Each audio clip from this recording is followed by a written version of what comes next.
4500 টাকাকে A B O C এর মধ্যে 2:3:4 অনুপাতে ভাগ করা হলে সি কত টাকা পাবে? দেখো, এ বি সি আমরা কি জানি, 2:3:4 অনুপাতে ভাগ করা থাকলে সি পাবে কত না, সি এর অনুপাত যত 4/2 + 3 + 4 মানে 2 3 5 4 9 গুণিত টোটাল টাকাটা, এটা সি পাবে। তাহলে 9 5 500, তাহলে 4 5 20 0 0 2000 টাকা পাবে। অপশান সি হয়ে যাবে অ্যান্সার। এবারে হোমওয়ার্ক একটা দেওয়া আছে, 6000 টাকাকে এ বি ও সি এর মধ্যে 3:5:7 অনুপাতে ভাগ করা হলে সি কত টাকা পাবে? নেক্সট দেখো, এ বি এর দ্বিগুণ টাকা পায়, বি সি এর 1/3 টাকা পায়। 3000 টাকার মধ্যে এ এবং বি কত টাকা পাবে? আগে এখানে আমার কাজ হচ্ছে রেশিও বের করা। কি বলেছে না, A/B = কত হবে? যদি বি 1 টাকা পায় তাহলে এ তার দ্বিগুণ পায়, তাহলে বি 1 টাকা পেলে এ 1-এর দ্বিগুণ মানে 2 টাকা পাবে। তাহলে A/B = আমরা লিখতে পারি 2:1। আবার কি বলেছে দেখো, B/C এখান থেকে পাবো, কি বলেছে না, বি সি এর 1/3 টাকা পায়। সি যদি 1 টাকা পায় তাহলে বি কত পাবে? 1/3 টাকা। তাহলে B/C = 1/3:1। বা এভাবেও বলতে পারি, যদি বোথ সাইড 3 দিয়ে গুণ করি, 3 দিয়ে না গুণ করে যেহেতু নিচে 3 আছে, তাহলে আমি ধরে নিতেই পারি যে সি 3 টাকা পেলে বি কত পাবে? তার 1/3 মানে 1 টাকা। তাহলে B/C = হয়ে যাচ্ছে 1:3। বা এখান থেকেও আমি 3 দিয়ে দুটোকেই গুণ করলে এটা হয়ে যাবে 1, এটা হয়ে যাবে 3, সেভাবেও 1:3 পেতে পারি। এবারে দেখো, A/B পেলাম 2:1, B/C পেলাম 1:3। এবারে A/B/C কি করে বের করব? আমরা কি জানি, দ পদ্ধতি, কিন্তু এখানে দ পদ্ধতি করব না। কেন করব না? না দেখো, এখানে বি এর যা ভ্যালু আছে এখানে বি এর ভ্যালুটা সেই একই আছে। যখন বোধ জায়গায় মাঝখানে বি এর যে ভ্যালুটা যদি দু জায়গাতে একই থাকে, তাহলে A/B/C এখানে এর যা ভ্যালু সেটা বসাবো, বি এর যা ভ্যালু দু জায়গায় যেহেতু একই বসিয়ে দিলাম, আবার সি এর ভ্যালু এখানে যা আছে ওটাই বসিয়ে দেবো, তাহলেই হয়ে যাবে A/B/C। এবারে কি বলেছে, এ এবং বি কত টাকা পাবে, মানে এ বি এ মিলিয়ে কত টাকা পাবে। আচ্ছা, এ বি এর মিলিত অনুপাত কত? 2 + 1 3। তাহলে আমি এভাবেও করতে পারি 2 + 1/2 + 1 + 3, দ্যাট ইজ 6 ইন্টু টোটাল টাকাটা 3000 টাকা। এভাবে করতে পারি, দ্যাট ইজ 3/6 1/2, বা এদিকে ডাইরেক্ট কেটে দাও, 6 5 500 গুণিত এটা 3 হয়ে যাচ্ছে 1500। এভাবে করতে পারি। আরও একটা করতে পারি, কীরকম না, 2 আর 1 যোগ করলে কত হচ্ছে? 3, আর এখানেও আছে 3, মানে যখন দুটো সমান হয়ে যাচ্ছে তার মানে এই দুজনে মিলিয়ে টোটাল টাকাটার অর্ধেক পাবে। বা সি যদি বলতো, সিও টোটাল টাকাটার অর্ধেক পাবে, তার মানে 3000 টাকার অর্ধেক কত? 1500 টাকা। এভাবেও বের করে নিতে পারতাম, অপশান সি করতাম। হোমওয়ার্কটা এর দেখো, এ বি এর 3 গুণ টাকা পায়, বি সি এর 1/5 টাকা পায়। 18,000 টাকার মধ্যে এ এবং বি কত টাকা পাবে? অপশান এগুলো দেওয়া আছে, দেখে অবশ্যই করবে। নেক্সট দেখো,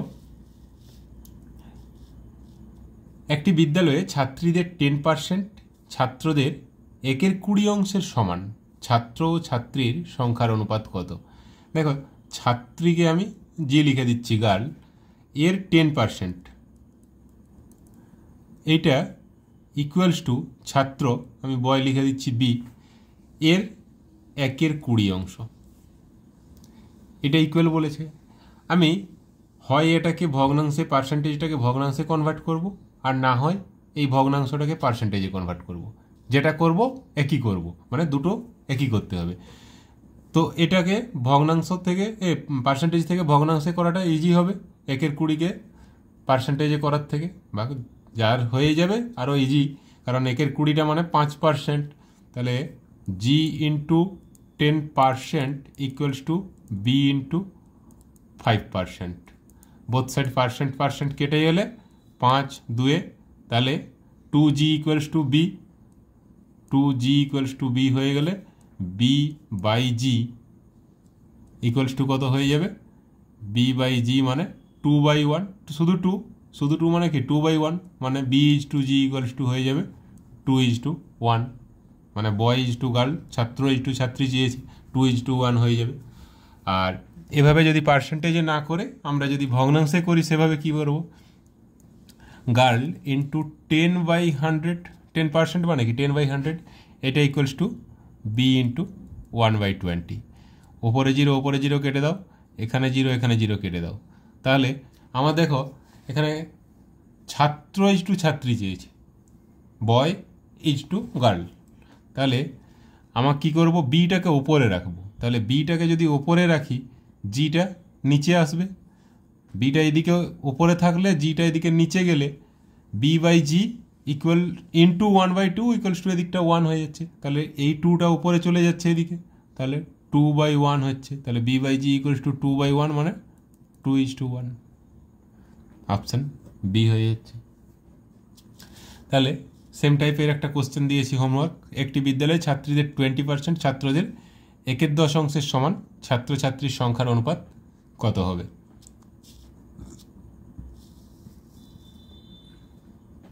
নেক্সট দেখো, এক ব্যক্তি A B C O D এর মধ্যে কিছু পেন 1/3, 1/4, 1/5, 1/6 এই অনুপাতে ভাগ করে দিল। সর্বনিম্ন কটি পেন তার কাছে থাকলে সে এই অনুপাতে ভাগ করতে পারবে। দেখো আমার ফার্স্ট কাজ হচ্ছে এই ভগ্নাংশের অনুপাতটাকে নর্মাল অনুপাত করা। তাহলে নিচে কি কি আছে, 3 4 5 6, এগুলোর লসাগু করলে কত হবে, 6 আর 5-এর লসাগু 30, 30 আর 4-এর লসাগু 60, আর 3-এর সাথে 60-এর লসাগু করলে তো 60ই হচ্ছে। তাহলে লসাগু কত পেলাম, 60। প্রত্যেকটার উপরে 60 গুণ করে দাও।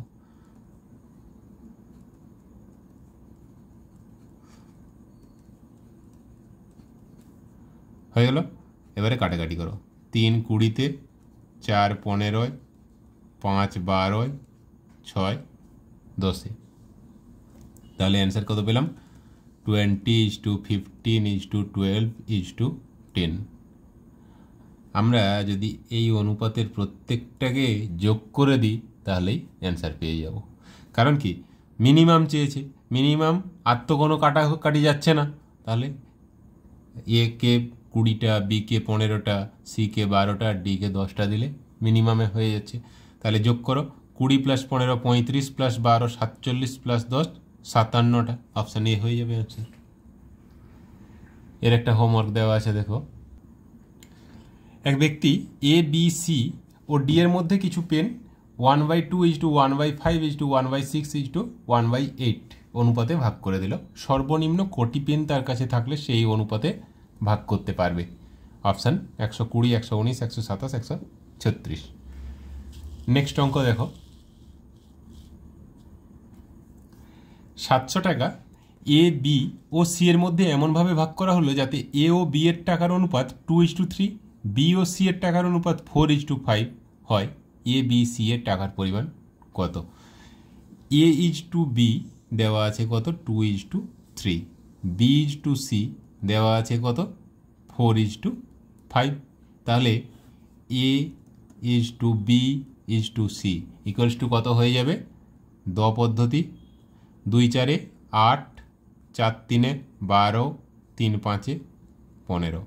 এ is to B is to C equals to কত পেলাম, 8 12 15। এবারে কি বলেছে, এ বি সি এর টাকার পরিমাণ কত। তাহলে এর কত, 8 অনুপাত, তাহলে 8/8 + 12 20 + 15 35 গুণিত 700 টোটাল টাকা। তাহলে 35 20-তে, তাহলে 20 8-এ 160, এটা হয়ে গেল এর। তারপরে 12 অনুপাত যার, 20 দিয়ে ডাইরেক্ট 12কে গুণ করে দাও, 240 বি, আর 15:4 20 15 300, তাহলে 160 240 300 অপশান। অপশানগুলো কেমন দিয়েছে, অপশান সি হয়ে যাবে অ্যান্সার। এবারে আচ্ছা, এই 20 দিয়েই কেন সবগুলোকে গুণ করলাম? কারণ কাটাকাটি করলে কি এটা 8/35 গুণিত 700, পরেরটা করতে গেলে 12/35 গুণিত 700 হবে, তারপরেরটা 15/35 গুণিত 700 হবে। সেই জন্য 20 দিয়ে প্রত্যেকটাকে গুণ করে দিলাম। সেই জন্য এইটার সাথে কাটাকাটি ডাইরেক্ট করে নিলে যেটা হচ্ছে ওইটা দিয়ে 20 8 20 12 20 15, মানে 1 ইউনিট যদি ধরি, টোটাল এটা কত 35 ইউনিট হচ্ছে, 8 12 20 15 35 ইউনিট ইকুয়ালস টু 700 টাকা। তাহলে 1 ইউনিট ইকুয়ালস টু কত, 700/35, দ্যাট ইজ 20 টাকা। তাহলে এখানে 8 ইউনিট 12 ইউনিট 15 ইউনিট, এভাবেও বুঝতে পারো। এর হোমওয়ার্কটা দেখো, 5,900 টাকা এ বি ও সি এর মধ্যে এমনভাবে ভাগ করা হলো যাতে এ ও বি এর টাকার অনুপাত 3:4, বি ও সি এর টাকার অনুপাত 5:6, এ বি সি এর টাকার পরিমাণ কত? এটার অপশান দেওয়া নেই, নিজেরা করে বলবে কত হচ্ছে অ্যান্সার। নেক্সট দেখো, এ ও বি এর মাসিক আয়ের অনুপাত 6:5 এবং মাসিক ব্যয়ের অনুপাত 4:3, উভয়েই মাসে 400 টাকা করে সঞ্চয় করে, তবে তাদের মাসিক আয়ের সমষ্টি কত টাকা হবে? আচ্ছা, আয়ের অনুপাত দেওয়া আছে কত, 6:5 এ এবং বি এর, আর এটা হচ্ছে আয় ইনকাম, আর এটা হচ্ছে ব্যয় এক্সপেন্স। তাহলে এটা দেওয়া আছে কত, 4:3। একটা জিনিস খেয়াল করো, এটা এখান থেকে কত কম, 6 থেকে 4 মানে 2 কম, 5 থেকে 3 এটাও 2 কম। এই 2টা কম মানে 2 ইউনিট কম বা 2 অনুপাত কম। সেই 2 ইউনিটের দাম, 2 ইউনিট মানে আয় থেকে ব্যয় বাদ গেলে সঞ্চয় থাকছে, ওই সঞ্চয়টা কত এখানে 400 টাকা। তাহলে 2 ইউনিট ইকুয়ালস টু 400 টাকা। তাহলে 1 unit equals to 400/2, that is 200 টাকা। এবারে কি বলেছে, তাদের মাসিক আয়ের সমষ্টি কত? আয়ের অনুপাত কত, 6:5। তাহলে অনুপাত দুটোকে যোগ করলে সমষ্টি পেয়ে যাব, সমষ্টির অনুপাত পেয়ে যাব, সমষ্টির ইউনিটটা পেয়ে যাব। তাহলে 6 5 11 ইউনিট। তাহলে 11 ইউনিট ইকুয়ালস টু 11 2 2200, মানে তাদের আয়ের সমষ্টি হচ্ছে 2200 টাকা। অপশান সিতে অ্যান্সার আছে। এর আর হোমওয়ার্ক নেই। ঠিক আছে, আজ এই পর্যন্ত থাক।